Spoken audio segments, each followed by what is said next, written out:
দেখো শুভ রথযাত্রা। তো সকাল থেকে আমি চলে এসেছি তোমাদের সামনে একটা নতুন ব্লগ নিয়ে।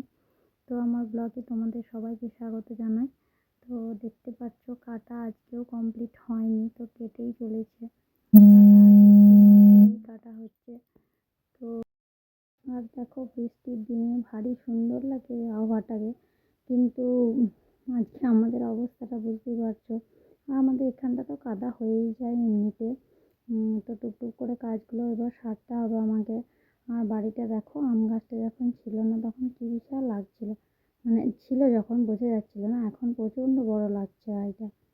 মনে হচ্ছে বাবারে, সামনেটা যেন কি বড় পাহাড়। তো চলো যাই হোক, আমাকে সবজি টবজি কাটাকাটি সব কিছু আছে। আর আজকে হচ্ছে রথযাত্রা হিসাবে আজকে আমাদের সেরকম কিছু মানে হয়নি, আবার ভালো রকমই হয়েছে। তো আমি আজকে টুকটাক রান্না করব। ওর বাবা আজকে একটু মাটন আনতে গেল, তো ওটাই আজকে রান্না হবে দুপুরে। আর দেখি পটল আছে ভাজা, আর এসব দিয়ে চালিয়ে নেবো আজকে। আর মাংস আছে যেহেতু সেহেতু কেউই কিছু খাবে না, তো ভাঙা ভুঙ্গি নিয়ে সব কিছু। আর এরপরে আসতে হচ্ছে ফ্রিজে যেহেতু আছে, আর একবার দেখতে এলাম, দেখতে পেয়েছি কী অবস্থা, এগুলোকে সরাতে হবে সমস্ত কিছু। ঝামেলা, প্রচুর ঝামেলা। তো এভাবেই কাজ করতে হবে, কিছু করার নেই। দেখতেই পাচ্ছ মাঝে মাঝে বিরক্ত লাগে বৃষ্টি, তারপর মানে কাদা, এই যেগুলোর মধ্যে দিয়ে পা দিয়ে যখন রুমের ভেতর ঢুকছি না, প্রচণ্ড পরিমাণে পায়েতে বালি লাগছে, পায়ের তলাগুলো কেটে পর্যন্ত যাচ্ছে। তো দেখো সবজিগুলো মোটামুটি কাটাকুটি হচ্ছে। আর ওরা এখানে মানে রথের উপলক্ষে বেলুন ফুলিয়ে এই যে দরজার মধ্যেই দিয়ে দিয়েছে। তো বাড়ির অবস্থা তো এমনি বেহাল হয়েই আছে। আর এই যে দেখো মটনটা এখানে ঢাকা দিয়ে রেখেছি একটু তেল আর নুন মাখিয়ে। আর রান্নাটা একটু দেরি আছে, তো ভাতটা হলে। আর মা ওদিকে উনুন করছে, মাটির উনুনটা। তোমার তো দেখেছি আমি মাটির উনুনে রান্না করি। তো এদিকটা যেটা আমাদের রান্না চালার মতো ছিল, তো ওটা ভেঙে গেছে বলে এখন ওই নতুনটাতে উনুন করা হচ্ছে, শুকালে তারপর রান্না হবে। আর এদিকে দেখো বলতে বলতে আমার রান্না বান্না সব কমপ্লিট হয়েও গেছে। আমি এখন ঠাকুরকে একটু জল দিয়ে নিচ্ছি।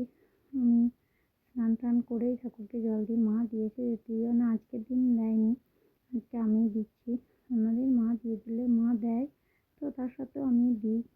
তো দিই বলতে জল দিয়ে একটু ধূপ দিই, মা ফুল টুল দিয়ে প্রসাদ দিয়ে রেখে দেয়, তো আমি ধূপটা দিই, ধূপ জল দিই। আসলে কী বলো তো, যখন জলটা দিই না, খুব নিজের মনে মনে খুব শান্তি লাগে। এই তো আমাদের জীবনে তো একটা স্থান আছে, এখানে এসে সবার মনে একটা শান্তি মেলে। মন্দির হোক বা মানে ভগবানের মূর্তির সামনে না, জানি না কেন, আশা করি তোমাদেরও হয়, নিজেদের মনটা খুব ভালো লাগে। আর যেন একটা কিসের যেন একটা শান্তি লাগে। যত কষ্ট দুঃখ বেদনায় থাক না কেন, সব যেন এখানে এসেই সমাপ্ত হয়। আর এখানে এসে মানে এত শান্তি লাগে কি বলবো।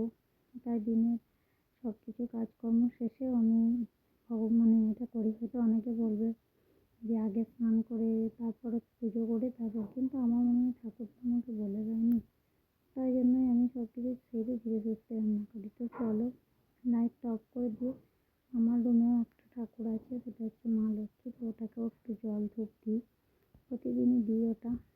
যখন থাকি না বাড়িতে তখন আলাদা ব্যাপার। এই যে দেখো আমার রুমের উপরে থাকটাই রাখা আছে, তো ওটাকে দেখো এখন খাওয়া দাওয়া করে বসে আছি। এখন একটু ঘুমাবো, তারপর উঠে আবার তোমাদের সাথে দেখা হচ্ছে। চলো। তো হ্যাঁ, এখন হচ্ছে সন্ধে হয়ে গেছে, প্রায় সন্ধে পেরিয়ে মানে 7:45 বাজে। আর সন্ধ্যাবেলায় আমরা একটু পকোড়া করলাম। তোমাদেরকে একটা দুঃখের বিষয় যে রথটা আমি দেখাতে পারিনি, মানে এত তাড়াতাড়ি চলে গেল বেরিয়ে, মানে আমি রেডি হতে হতে যেতে যেতেই রথ চলে গেছিলো। একটু যেয়ে দেখলাম, কিন্তু তখন আর ফোনটা নিয়ে যাওয়ার কথা মনেই আসেনি। তো যাই হোক, সবাইকে শুভ রথযাত্রা। আশা করি সবাই খুব ভালো কাটিয়েছে। আর আজকে দেখো গরমটা প্রচণ্ড, পুরো ঘাম ঘাম হয়ে গেছে, মানে সারাক্ষণই মনে হচ্ছে মুখের মধ্যে থেকে একটা তেল বেরোচ্ছে। তো যাই হোক আমরা রথ থেকে এলাম, তারপর ঠাকুরকে ধূপ দিলাম। মা আজকে সন্ধে দিয়ে দিয়েছিল, তো বসে এসে এখন পকোড়া করলাম। এই যে চা খাওয়া হলো, পাঁপড় খাওয়া হলো। খাওয়া দাওয়াটা মোটামুটি আজকে সবার বাড়িতেই হয়, এটা নতুন কিছু না। আর তোমরাও রথে কে কেমন কাটালে প্লিজ কমেন্ট করে জানিও। তো আর আমার ব্লগগুলি দেখতে ভালো লাগলে প্লিজ শেয়ার করে দিও, কমেন্ট করো, লাইক করো। তো আজকে